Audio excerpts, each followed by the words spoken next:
Hello, my name is Darius Kraucionis, and welcome back to Founders Unchained, the show where we sit down with founders, builders, innovators, and even investors to discuss what it takes to build a startup from scratch, what it takes to scale a business, and even what it takes to invest into the businesses. And today we have a special guest, Misha Hypov, who is the CEO of Tech AI Private Investment Club. So really pleasure to meet you. And for those people who don't know you, can you introduce yourself? Can you tell us a bit about your background, what you do, and most importantly, how you can help startups? Lovely. Thank you, Darius. Pleasure to be here, and thank you for everyone who watching us. A bit about my background: 17 years. I'm experienced in investments as a retail investor, as a trader, as an asset manager, and past 14 years around I'm in crypto space. I started as everyone, just as a small trader, just with some speculations, Bitcoin, Ethereum. Around 8 years ago, I became one of the founder of Web3 project and got a lot of experience with all mistakes, with own success and pain. After we move on from the project, I already have a lot of experience and background and started to develop my own, I would say, like community network of market leaders, investors, and initially I was helping to develop this network under the other people's brand, as the investors hubs, Global Investors Hub, Let's Raise, Crypto Executives. And my last project is my own incubator. It's number one low-cost incubator, which aim to become the one-spot solution to every projects, not only in Web3 space, on the Web2 as well, all scalable systems, all scalable models, infrastructure, fintech, AI. So this is where we are now, and yeah, happy to talk and answer your questions. Yeah, maybe first of all, I would like to ask about crypto executives. I am myself in that community. I basically know that it's really a huge community. As I understand, you was like CEO. Yeah, I have been a partner and CEO of Crypto Executives. Okay, and right now you started your new community. The High Venture Club, yeah. Yes, the High Venture Club. I really would like to go into the details about the specific, club. Can you tell us, what kind of people you have in this community, who can join you, how basically this community can help to the various projects or let's say founders? We literally open for everyone. We have two layers. First one is a public layer where I have my personal blog and also have a chat where we are sharing all announcements, details, traction of our projects which we are supporting and which we are incubating, and also sharing different opportunities from our partners as well. We are happy to discuss there about recent trends and news. We're going to develop our public layer. We will launch soon some AMA sessions, and we'll be more on public, we'll be more on media to develop our brand, to promote Tihai Venture Club and attract more market leaders and experts around the world. Another layer is it's a private layer, Tihai Investors Private Club, where we welcome all investors. First of all, it's our core of our, I would say, like syndicate, the core of our by power people who active on the market at this moment. It's not only Web3. We welcome also retail investors, angels, some high net worth individuals globally around the world. I'm based in Malaysia in Southeast Asia, so a lot of people comes from here, from this area, just because it's easier to communicate with them. I'm always open for some just live talk, some cup of tea, coffee. But again, our doors is open to every people who want to bring some value to the community, looking for the networking, and happy to collaborate with us. He was mentioning Syndicate, that in your community you have some people who actually may even consider investing into the projects. Can you just tell us a bit about initial strategic focus? What kind of projects you're looking for? And let's say the people who will be watching this episode, if we are building something, maybe it might be a good match to them too. So what kind of projects you're looking for? What are the ticket sizes, let's say, what you can actually invest as a syndicate? Okay, if you're talking about Syndicate, it's actually under the regulation. So we have a partner, licensed broker from Luxembourg, and we are collaborating with them in terms of syndicated deals. In terms of crypto space, we are not syndicating deals for this moment. We are also open for partners who can help us to assist, but we are very keen to follow the compliance and regulation part, because we want it or not, everything going to under regulation now part, and too risky for us and for the projects who collaborating with us. Try to avoid it and try to find some tricky things which nobody knows how will play with us on the future. So we always thinking a few steps ahead and try to play safe for us and for our partners as well. So regarding the ticket size, you ask, it's like a few questions in one. Again, we have a very huge range of investors. There are venture capital funds, there are individual investors, retailers, angels. So the ticket size can be really different from 10,000, I think 10,000 is like minimum, I would say minimum ticket size, to like 10 millions or even 100 million. For example, for now, we have one strategic partner who invest in infrastructure projects and healthcare projects which supported by government, and the minimum ticket size are 100 millions. So yeah, it's really a very, very big difference. Okay, so it's good to know that you are working not only with, let's say, the free companies, but you also, touching some other industries. I think it's important because this is how you can diversify the deals and diversify the community. But initial focus is Web3, right? Basically, where you are working the most. My initial focus actually now to support early stage businesses. Doesn't matter if it's Web3 or not. It's just Web3 comes from my background because most of my network, and I'm also come to this business from Web3 side. But the initial trends, everything just kind of become like complex. It's difficult to separate Web3 out of Web2 because investors also recently, like in Web3 businesses, looking for real business models, real business traction, and they know more care about your product, not about your token. So it's more about your business metrics. And yeah, most of the investors from Web3 side also shifted to Web2 side and looking for some AI projects, some fintech projects, infrastructure, and etc. So we can't just blindly follow and be stubborn. We have to go and move together with all trends. So I'm happy to talk with any projects, Web2, Web3, it doesn't matter. For me, it's most important. The project have to build something real, and team shouldn't be anonymous because we have our own due diligence. We require to pass a KYC, and of course, it's just some necessary measures to protect our investors. Our investors first, yeah, because there are infinity numbers of startups. Today we are working with one, tomorrow with another one. But the most valuable thing here is our relationship with investors. And once we will miss some scammer, some problematic project, we will onboard it. Next time we can lose the relationship and spoil our reputation, which is most important for us. Okay, just coming back to your Web3 experience, let's say, what actually pulled you into that industry originally? Do you remember the story behind, why you came to that industry? Where you was excited the most, speaking about the crypto technology and so on? Sure. So I became recently the founder of one of the Web3 projects. It was called Aid Finance. I don't know if somebody remember who knows me.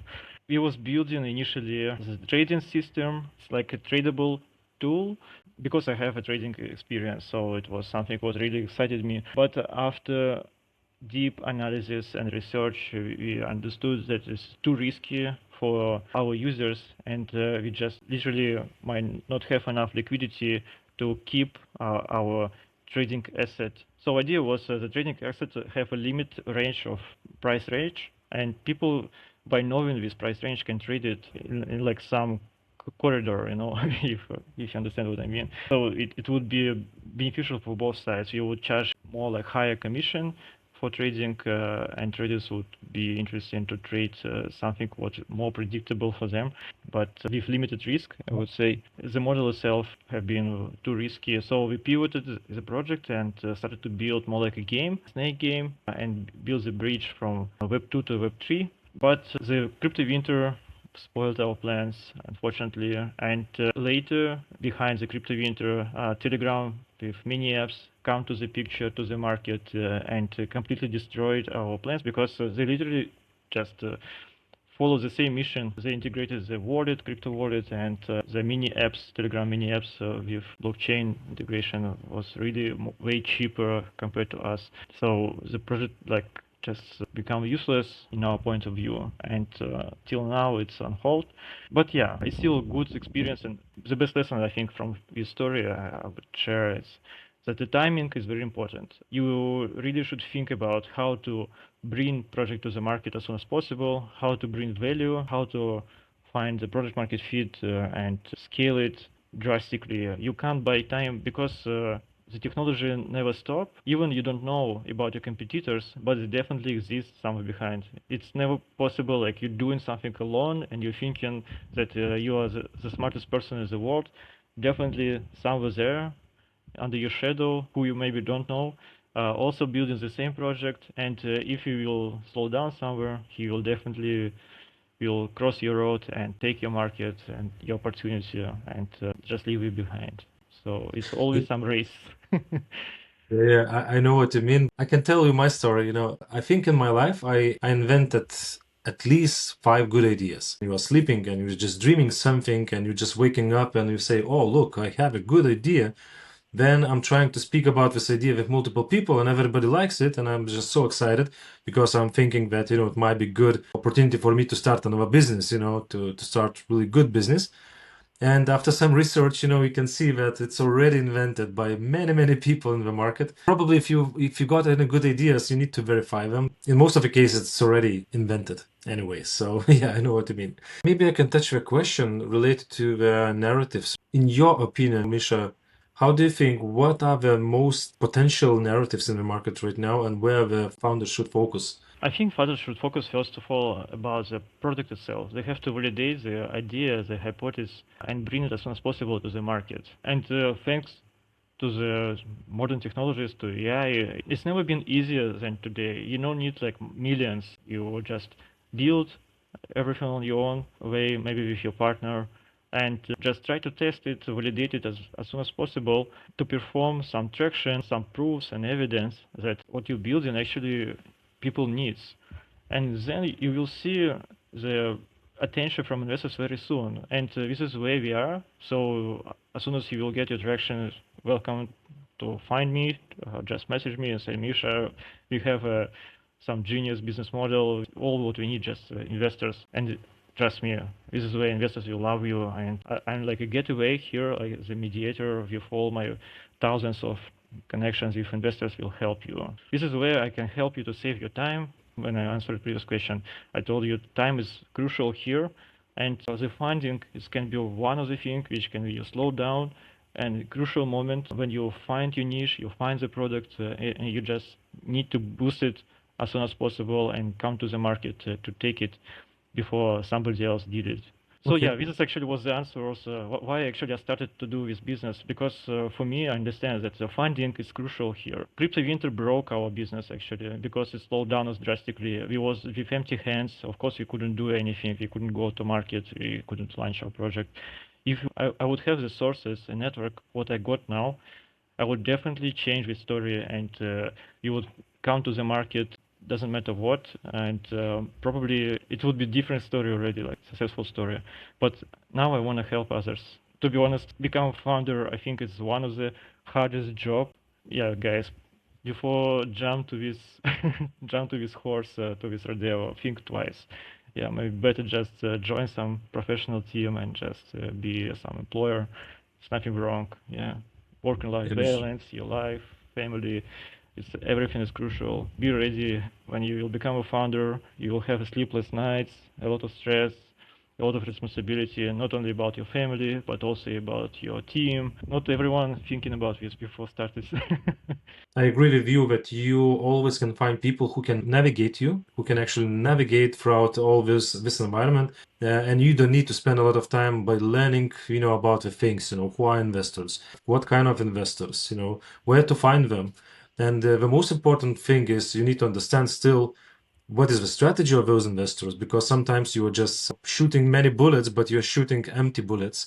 So, people like you, I believe, can be very helpful in terms of saving time, saving money. And yeah, so definitely I agree. You need to have a person who can navigate you and help you out in a faster way. So if we will come back again to what you do, what problems does your business solves for the founders? Can you just expand on this? Sure, sure. As I mentioned, I'm building Incubator. So Incubator, it's not only about fundraising. Incubator is it's a ecosystem, a community of people who can help you in different way. For example, behind the fundraising, you also need IT developers. You need a solid team who can deliver the product and bring it to the market. So you need developers, You need marketers, promoters. You need a team who will manage your chats, customer service, or business developers who will find you sellers, who will validate your product, find the customers for you. So there are a lot of things actually you have to solve. We are here as a one-spot solution since I'm 7 years already in venture market, and around me a lot of people, and I'm collaborating, working only with people who I personally trust, who I validated. I know they can deliver. They are not overpriced, most important, and of course, we are working only directly with people who deliver, because there are, especially in crypto space, a lot of mediator of mediators, some sub agency, agency and sub agency and sub agency. It's just crazy, man. People can pay like double, triple price for something where they could save money, and especially for founders on early stage, the expenses is really crucial because even you lucky enough to find your first investors around your family, friends, fools, who knows, you can be just like so happy that, oh, okay, I have a lot of money now, and you can think that it's really enough to for everything, but just in flip of seconds it can drain as a water, because sometimes you don't even know what expenses you should expect in future. And the most scary thing here, it's low quality service, low quality service providers, your partners, who can promise you a lot but deliver very less, and you can waste your time, which is most important. You can waste your money by finding again and again another partners. So this is something what we are solving here. We are looking for long-term partnership and collaboration with projects. It's not only about fundraising. We're expecting people after they'll go to market, collaborate with them, and also support them in different manners. It's actually different shapes to others, I would say, because I'm more about not the quantity but quality of the projects, and looking for long-term collaborations and strategic collaborations with projects in our pipeline. Okay, so if we will take, let's say, all the deals what you are getting, what is the percentage of those who are really good ones and those who are not good enough? The reason why I'm asking, because, we receive many deals to review and check. We do due diligence, and 98% of them were not good enough to proceed with them. Whereas really a small amount of deals which are really good quality deals. I'm just curious to understand, in your experience, how many deals out of 100 is really good ones to work on. Actually, you're right. Yeah, I think even more than 95% of projects just doesn't have any future, unfortunately, and it's difficult to say the founders about this. But we have a special workflow just to onboard and select projects which is really maybe have a potential. For this matter, first of all, we have pre-selection phase where we just introduce each other to understand better about what people do and what we are doing and how we can help. On the next step, we are offering project to pass our scoring model. It's based on 300 parameters. Not all of them public, but it's basically the 360-degree review of your business, your project, to assess it even on early stage, to understand your potential, your current stage, and it's something what necessary. It have to be public. If you really want to raise funds and you believe you're able to raise it, you have to go from scoring and you have to publish your scoring report.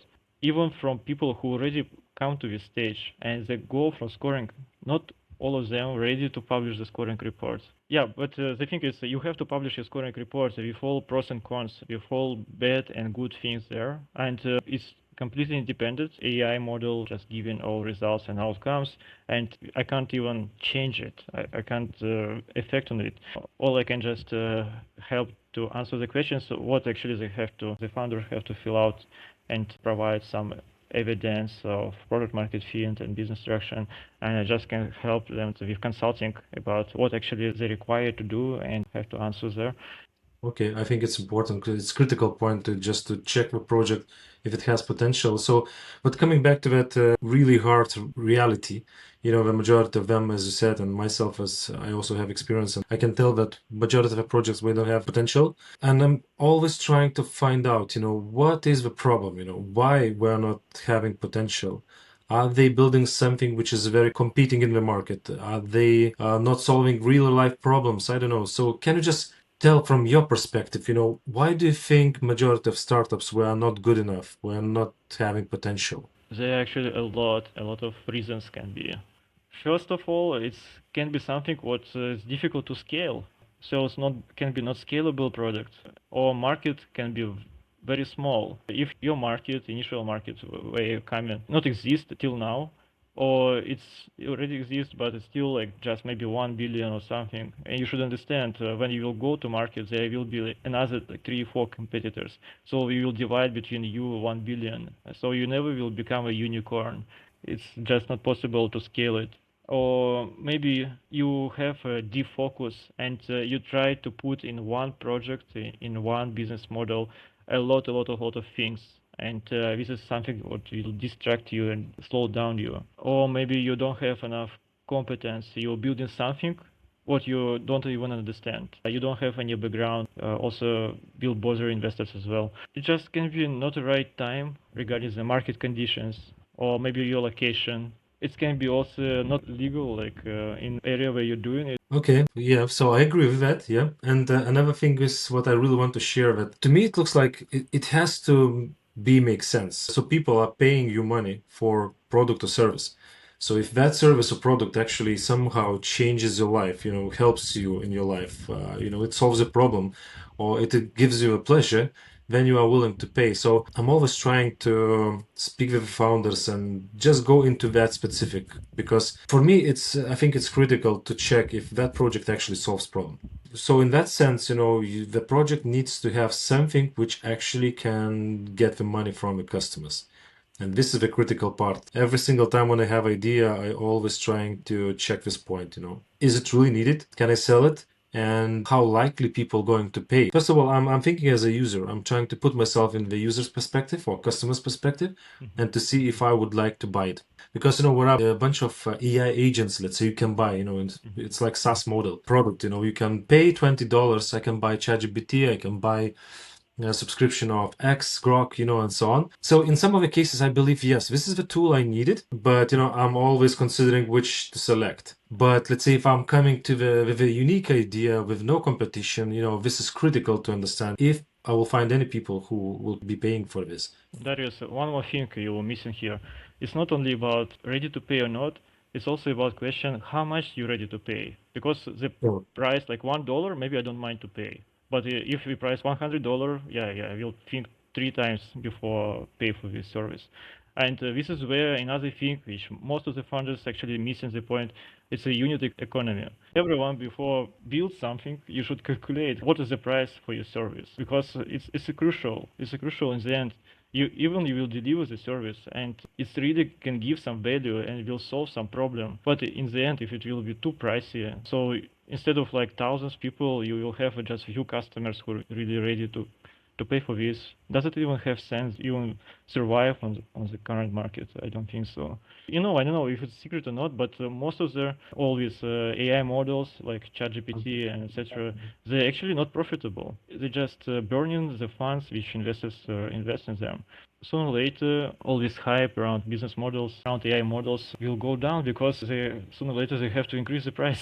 We really have to pay real price on the market, not we are paying now. Good point. Good point. Thank you for sharing this. Based on your experience, when you speak with founders, what are the most common mistakes what we make during the fundraising process? Well, again, there are a huge list mistakes what you can do. I think one of the most like obvious and common mistake, founders don't know how to sell an idea. I mean, maybe it's something was obvious or not, but if you decided to raise funds, you basically have to know how to sell your project, how to sell your idea. Investors have to buy it. So your project, what you build in it's become a product which you sell in, and you want it or not everyone a good seller. Investors invest in the good sellers, especially in early stage. If you know how to sell your idea, if you know how to sell your product on early stage, everything is possible. If you don't know, you really have a problem, and then you have to do a lot of proofs and bring a lot of evidence, and a lot of job have to be done.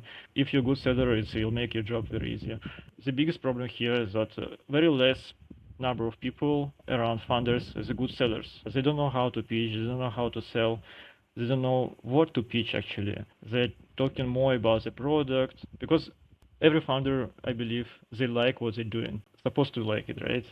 They have to believe in what they're doing. They over focus about the product, but never try to think about as investor thinking. Actually, most of the investors, I'm sorry to say, it's a bit true, but they don't bother about what you're doing. They more care about how much money they will make with you. Are you able to deliver what you're promising? And more important, this thing is able to make money on the market, is able to succeed in the end. They more care about your business model, your go-to-market strategy, about your unit economy, about your budget, about your team and background. So they're more thinking about figures, about numbers, about your how you're planning to return back money in the end.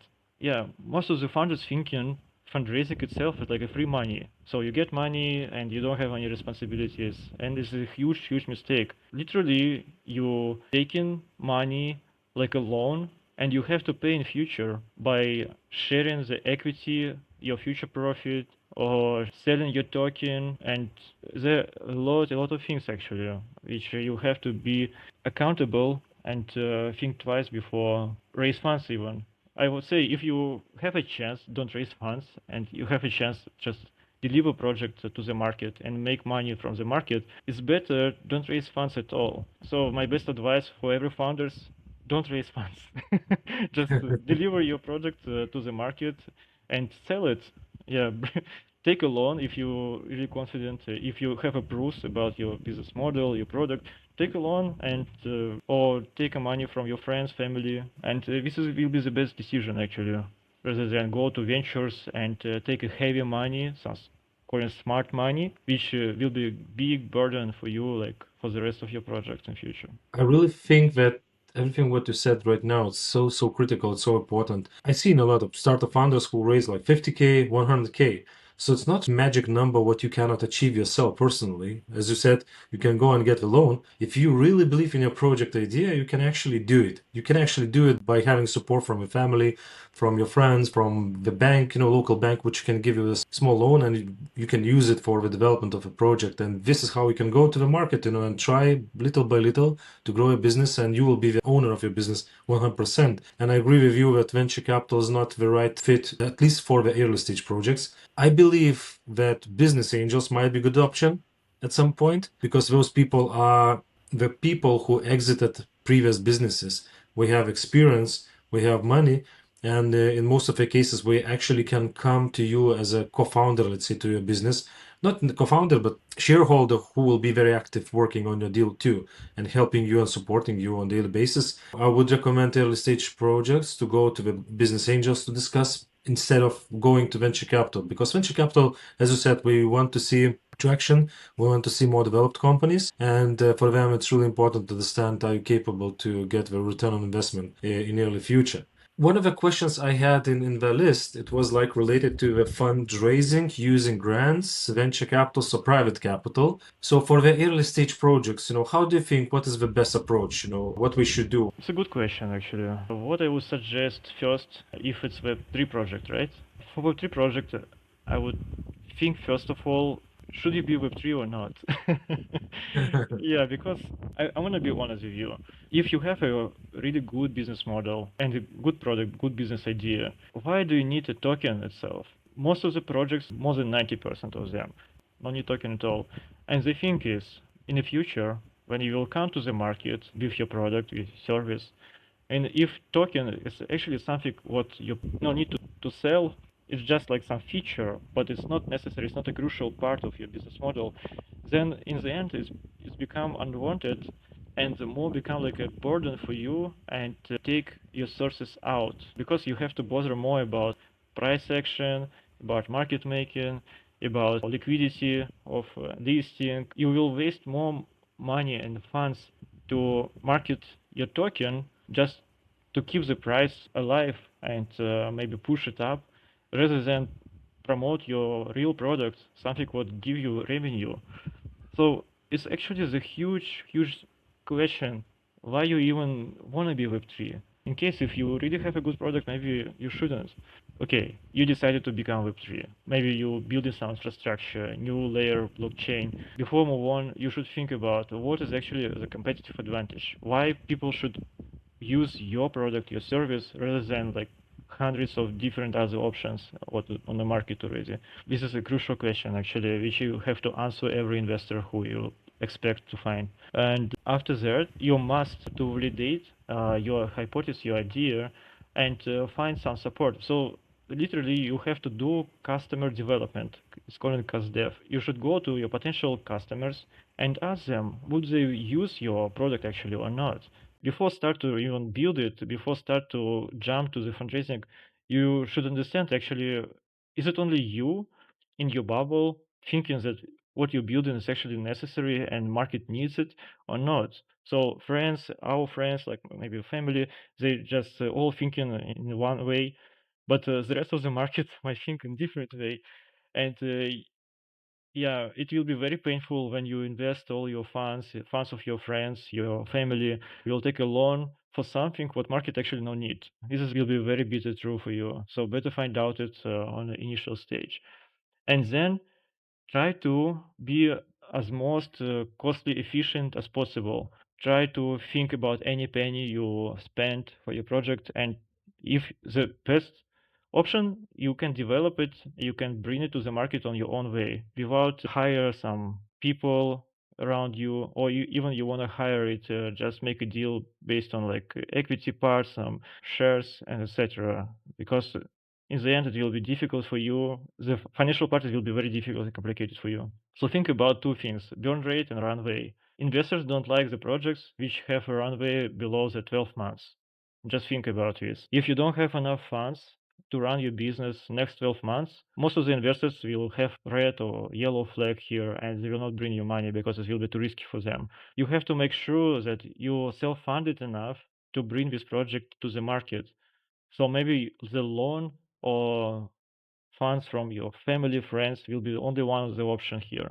So yeah, think about burn rate. To make your runway longer, you should have a lowest possible burn rate. You should be cost efficient and burn funds as less as possible. And grants here, it's not like something like what can really help you, because most of the time it's really small amount, and it's coming only in a stage where you already can develop something by following like grants options, grants conditions. Some of money coming only after you will follow and complete some KPIs. So when your product already will be on mainnet or testnet. So there are a lot of options here, and it's kind of complicated. So I don't think so. Grant actually it's something what founders have to hope for, like by building the project.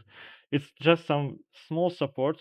And here, I think even marketing among the community of grants is more than anything else, more important than money, because marketing can be something what can break your budget, just suck all your funds, your reserves. Yeah, so efficient marketing is also important. Okay, thank you for this advice. It's actually good advice. You will not learn this in the books, People can learn stuff like this from people like you who have experience and you actually was hands-on on the things in real life. I think it's so critical for people to understand, and everybody thinks that the best way is just to go to the market, get the investor, get the millions at the beginning and waste the money, develop a product, and at the end of the day, it looks like that nobody's buying the product. So yeah, so I agree with you, and you can be cost efficient only if this is your money, in my opinion, because if you will get million from investor, most likely you're going to spend it like hell, You're just going to spend it, spend it, spend it. You're going to get more people on board, in your team. You're going to maybe buy your services of good technology providers, and you're going to waste a lot of money. But when you are doing on your own and you are, managing your own money, which you got from a bank or from your family, you will be more responsible with that. And this is how you're going to save the money by doing this, and you will be more efficient. How do you think, Misha, what are the markets you supposed to be focused for now, at least for 2026? And maybe you could also share your view on the narratives where the people should focus 3 years ahead from now. It's like a question for $1 million, Okay, I have a vision. Yeah, I will share with you. It's not a financial advice, obvious. So guys, just do your own research. But anyway, I believe AI agentics, something with very most potential, and market doesn't exist at all. It just started. Maybe you know what it is. I explain for people. AI agentics is not like AI model what we're thinking now. It's about your digital twins, some independent AI units which can represent you and can be independently economically active. So just imagine your AI agent as your digital twin can go and buy, for example, grocery, or can pay for computing for your, for example, for your models and tokens, or pay some subscriptions, and etc. So they can even hire people or pay for some people services if they can do it on their own way. It will become like a new economic layer where there will be some services which will be focused on to work not with people, but with your AI digital twin, with your AI agent. And this is something I believe will be huge. And there's actually only one thing I can see which can help cryptocurrency come again to the market and have another cycle of bull run, because it's definitely something what's out of regulators now, and the crypto can be here like just to cover this puzzle, to complete the picture and becomes the asset which AI agents can buy and sell and be very active. And so this is a really potential thing, I believe. Another one thing, it's all related with robotics. It will grow. It's just crazy developing in China, in USA. In the next 5 years, it will be a most growing trend. More than a few hundred companies developing on robotics only in China. Sooner or later, it's like a mobile phone when it was just only rich people could afford it, and later now it's already like just some necessary part. I believe like maybe in a few, maybe not a few years, but maybe in decades, it's one of the mega trends where every family, every person will have some mini robots who will just assist you and help you in a way, any way you want. And I think space technologies also will develop drastically. It's another mega trend. I think space trip will not be something what only super rich people can afford. It can be just some entertainment affordable for most of the people. Yeah, biotech and medtech, of course, with AI technologies, we will see some new boost here, maybe some new medicine, new treatments, which we never seen before, because AI help us to research, boost the research and development of new elements, new molecules. So in long term, yeah, I can see a huge potential here. Unfortunately, maybe defense system, we can see a lot of changes here, right? In the global market, in military, where a lot of drones, robotics also will be involved here, obvious. Even people who develop robotics, robots don't want to recognize it and don't want to convince, but sooner or later we will see them on battlefield as well.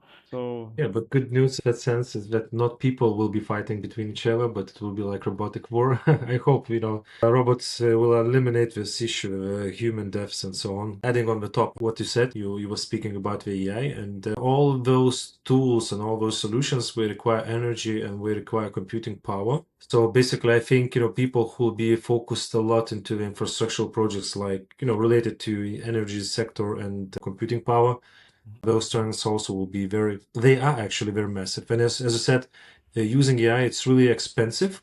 And some of the companies were just giving you some tokens for free, just basically burning the money. But, at some point in the future, we will need to be cost efficient. So basically, either we have two solutions. We need to increase the price for the user just to pay off their cost, or we can find other technology which allows them to compute the data. So, data centers, energy, and computing power. This is something which is also very important, and people should be focused about building the new businesses, I believe. Thank you, Misha, for coming to this episode. I think we touched many good and interesting topics today, and it will be beneficial for my community and audience. I really wish you good luck with your business, and I hope you're going to get more good deals to work on, and you will be able to help your investor community to get the chance to touch the good deals. And yeah, so thank you very much for joining this episode again, and I really appreciate that you spent your time with me today. thank you, Darius. I appreciate you for this opportunity. You welcome me and invite me to this event, to this episode. Anyway, happy to talk with you again. Yeah, guys, if you like this video, let me know. I'm also open for private discussion. Yeah, I hope Darius will share my links, my contacts under the video. So see you. Bye. Thank you.